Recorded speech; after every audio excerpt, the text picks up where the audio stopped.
Ya, sebelum kita belajar alhamdulillah belajar, kita berdoa mulai. Berdoa selesai. Ya, terima kasih Fadila. Nah, selanjutnya Ibu absen dulu ya kehadiran kalian. Yang pertama ada Fadila, ada Ibu Khairisa, ada Kiraina, ada Megita, ada Mutia, ada Ibu Nur Malika, ada Ibu Rati, ada Ibu Riyuniasi, ada Ibu dan Yonela. Ada Ibu. Ya, baik. Hadir semua yang anak-anak. Nah, anak-anak, pada hari ini kita akan membahas mengenai kingdom fungi. Nah, di antara kalian ada yang tahu gak sih apa itu fungi? Ya Bu, jamur. Iya betul, jamur. Nah, fungi itu merupakan nama latin dari yang berarti jamur. Nah, selanjutnya apakah di antara kalian ada yang pernah melihat jamur yang tiba-tiba tumbuh di kayu ketika setelah hujan turun? Saya Bu, Pernah. Nah, kira-kira tahu gak sih apa yang menyebabkan jamur itu bisa tumbuh di kayu tersebut? Sebab jamurnya Ya, silakan Yonela. karena lembab Bu, jadi kayunya lembab sehingga spora jamur itu mudah tumbuh. Nah, betul sekali. Jadi, tingginya kelembapan kayu yang disebabkan karena sifat higroskopik atau kecenderungan untuk menyerap lembab. Jadi pada permukaan kayu itu, nah kecenderungan untuk menyerap lembabnya itu yang menyebabkan spora jamur untuk mudah tumbuh di kayu tersebut. Selain itu, kayu juga bisa dijadikan sebagai media yang efektif untuk tumbuh kembangnya si jamur. Nah, oke, selanjutnya materi yang akan dibahas pada hari ini itu mengenai karakteristik jamur, struktur jamur, serta pengelompokan pada jamur. Ya, selanjutnya Ibu akan menampilkan video ya anak-anak sebelum ke pembahasan yang lebih lanjut.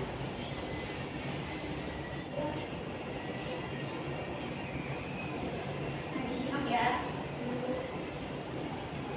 Saat sarapan, ada roti di atas meja makan itu.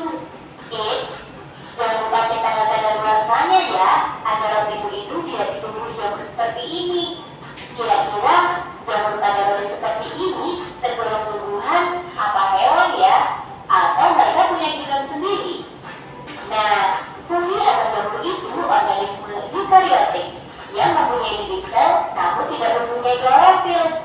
Jadi jamur yang kamu lihat pada sisa roti ini bukan termasuk tumbuhan atau bahkan hewan ya. Hehehe. Nah, setelah kalian lihat video tersebut, jadi ya kalian itu harus hati-hati nih jika ingin makan roti, harus dijaga tanggal expirednya. Karena jika roti tersebut expired, akan bisa mudah dijadikan sebagai media tumbuh kembangnya si jamur. Nah, seperti yang kalian lihat tadi, jika jamur itu merupakan organisme eukariotik yang memiliki dinding sel, tapi tidak memiliki klorofil. Kira-kira di antara kalian ada yang tahu gak sih mengapa jamur itu tidak termasuk ke dalam kingdom tumbuhan maupun kingdom hewan? Ada yang tahu? Ya, silakan Rahmat. Karena jamur tidak memiliki klorofil seperti pada tumbuhan dan cara jamur memperoleh makanan atau nutrisi tidak seperti yang kita lihat pada hewan. Jadi tidak termasuk ke dalam kingdom hewan Bu. Ya, betul sekali. Terima kasih atas jawabannya. Dan karena jenisnya yang banyak serta sifatnya yang unik, maka jamur itu dikelompokkan ke dalam kingdom tersendiri. Seperti itu ya anak-anak. Oke, selanjutnya Ibu akan menampilkan PowerPoint yang akan dibahas pada hari ini.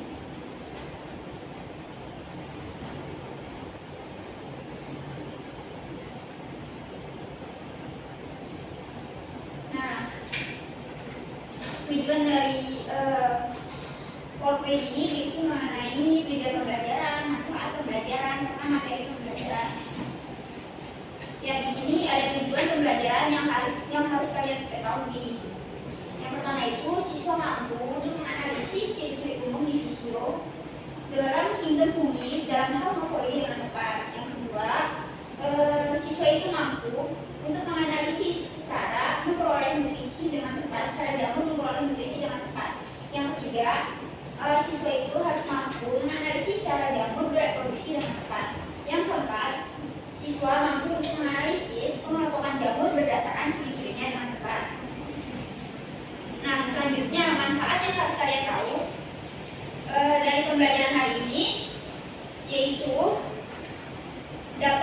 mengetahui ciri-ciri jamur serta keanekaragaman jamur yang dapat memberikan banyak manfaat dalam kehidupan sehari-hari kita.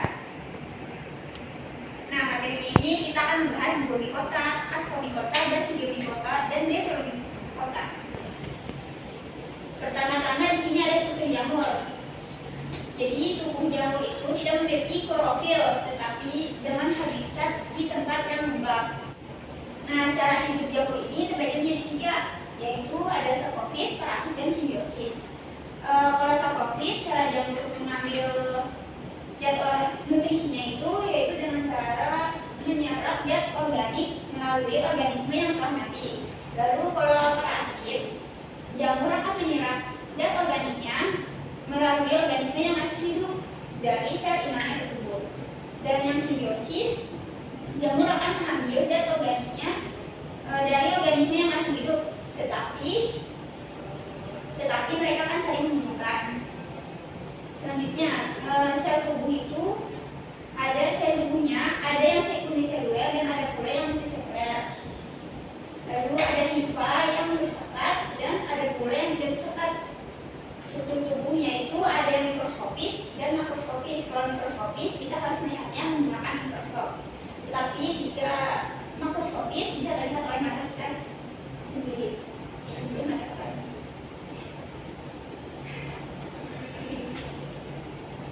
Nah, lalu ada alat reproduksinya. Alat reproduksi pada jamur itu ada sporangiosfor dan conidiospor. Lalu reproduksinya bisa secara aseksual dan seksual. Ya, selanjutnya ini pengelompokan dari jamur. Yang pertama ada Zygomicota.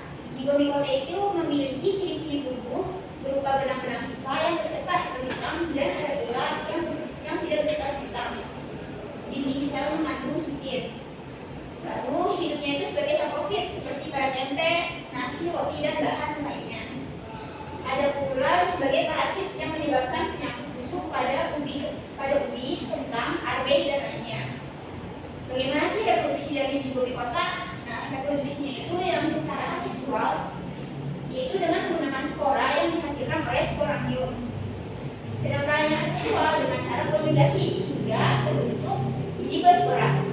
Contoh dari jamur Zygomicota ini yaitu ada jamur tempe, yang itu Rhizopus stolonifer dan bucor.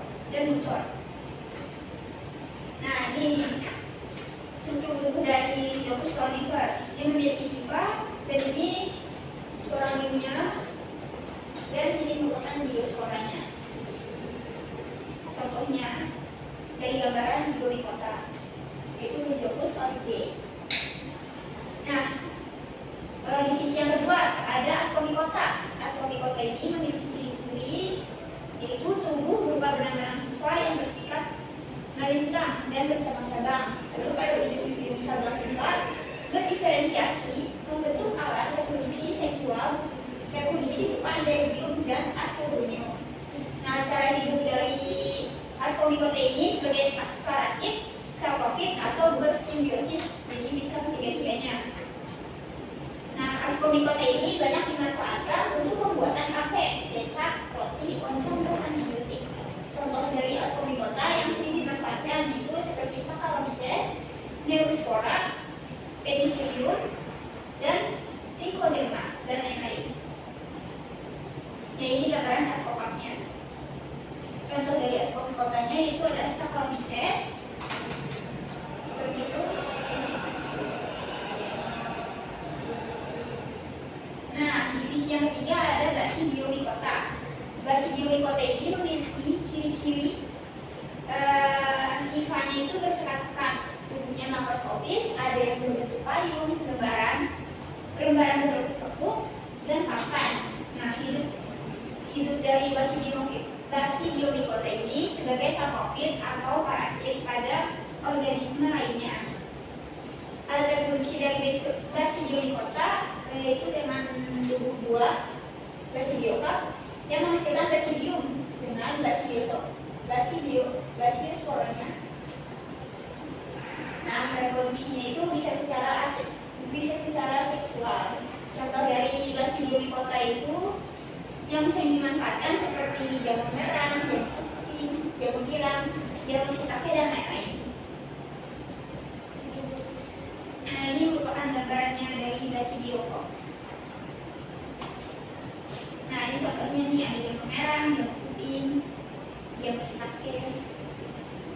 Nah, ini contoh jamur amanita yang beracun tetapi dan tidak dapat dimakan. Nah, seperti ini yang jamur papan. Oke, dan yang terakhir ada divisi Deuteromycota. Ciri-cirinya itu hifa bersekat tubuh mikroskopis, yaitu perkembangbiakannya secara generatif belum dikenal sehingga disebut jamur yang tidak sempurna. Reproduksi dari Deuteromycota ini yaitu vegetatif dengan proteidia. Hidupnya itu sebagai saprofit terutama pada sisa makanan, yaitu tongkol jagung atau sisa rumput sehabis terbakar. Hidupnya itu sebagai parasit yang dapat menyebabkan kerusakan. Contohnya itu ada Fusarium, Trichophyton. Nah, ini contoh gambaran dari Deuteromycota.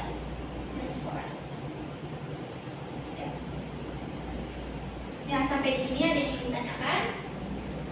Tidak ada, Bu. Oke.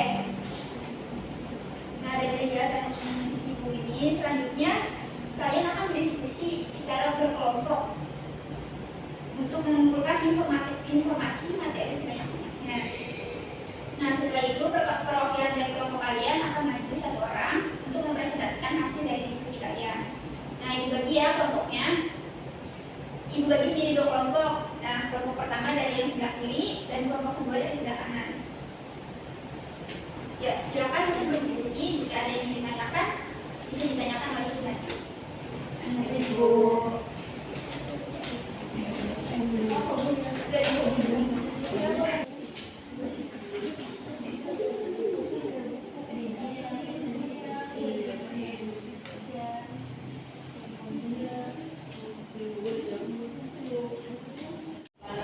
Nah, habis ya anak-anak waktu diskusinya. Nah, selanjutnya salah satu dari perwakilan kelompok untuk maju ke depan dan mempresentasikan hasil dari diskusi kalian. Ya, mungkin bisa dari kelompok 2, silakan ya, atau yang lainnya. Saya, Bu.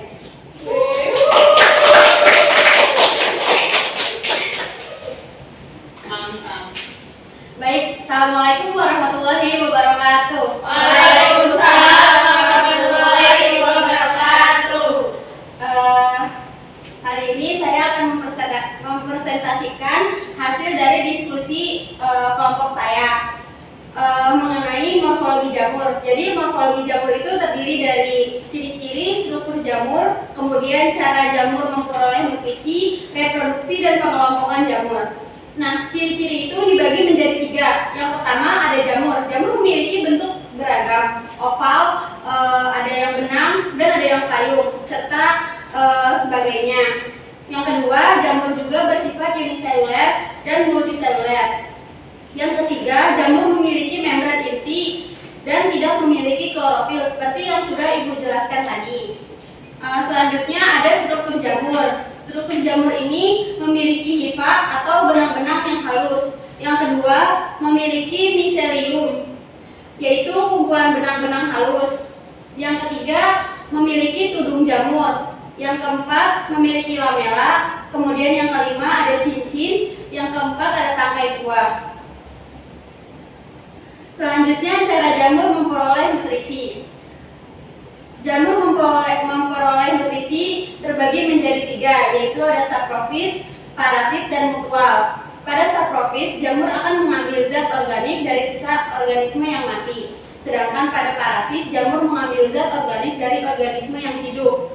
Kemudian mutual, jamur mengambil makanan dari organisme hidup tetapi saling menguntungkan. Selanjutnya ada reproduksi. Reproduksi dari jamur yaitu ada aseksual dan seksual, yang mana aseksual merupakan jamur uniseluler yang akan membentuk kuncup, sedangkan seksual jamur yaitu potongan hifa yang jatuh akan menjadi jamur baru. Kemudian jamur akan menghasilkan spora, aseksual berupa sporangium. Selanjutnya pengelompokan jamur. Jamur dikelompokkan menjadi 4. Yang pertama ada Zygomicota, yang kedua ada Ascomycota, yang ketiga ada Basidiomycota, dan yang keempat ada Deuteromycota. Demikian presentasi dari kelompok kami. Kurang lebihnya mohon maaf. Assalamualaikum warahmatullahi wabarakatuh. Waalaikumsalam warahmatullahi wabarakatuh.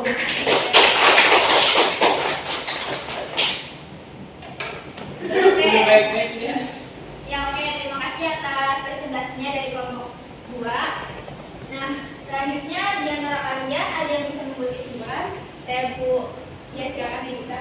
Jadi kesimpulan yang dapat saya simpulkan dari pembelajaran hari ini yaitu jamur itu memiliki jenis yang banyak serta sifat yang unik sehingga dia dikelompokkan ke dalam kingdom yang tersendiri. Kemudian dari cara jamur memperoleh nutrisinya, jamur terbagi menjadi 3 yaitu secara saprofit, parasit, dan mutlak. Ya, terima kasih atas kesimpulannya. Benar ya Yudika, jadi jamur itu termasuk ke dalam kingdom tersendiri, tidak termasuk ke dalam kingdom tumbuhan maupun hewan. Nah, untuk pembelajaran pada pertemuan selanjutnya, kita akan membahas mengenai peranan secara ekologis, ekonomi, dan impact pada jamur. Untuk pertemuan selanjutnya, diberi tugas yaitu membuat resume mengenai materi yang akan kita pelajari di pertemuan selanjutnya. Nah, materinya itu mengenai peranan secara ekologis, ekonomi, medis, dan impact mengenai manfaat yang ada pada jamur. Nah, sebelumnya itu ada kuis untuk evaluasi pada pembelajaran kita hari ini. Nanti Ibu akan pilih di antara kalian untuk menjawab kuisnya. Nah, untuk soal yang pertama akan dijawab oleh Radit. Soalnya itu kumpulan benang-benang halus pada jamur disebut A sebagai Sporamium, B Ascospora, C Mycelium, D Radiospora, E Spora. C Bu, Mycelium. Ya betul. Jadi kumpulan benang-benang halus itu pada jamur disebut Mycelium. Apa itu?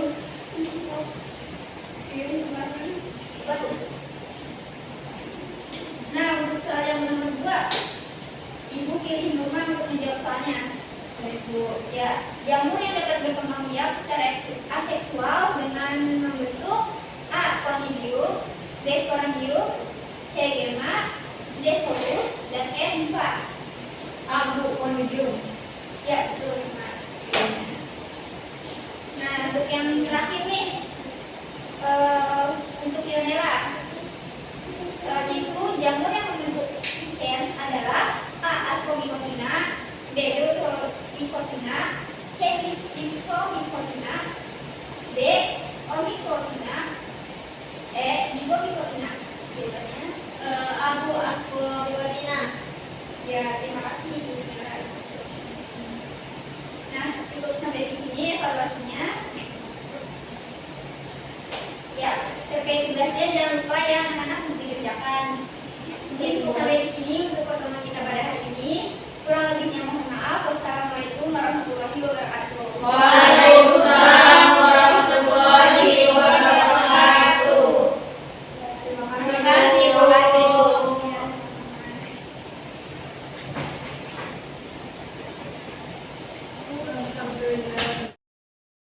Audio Jungle.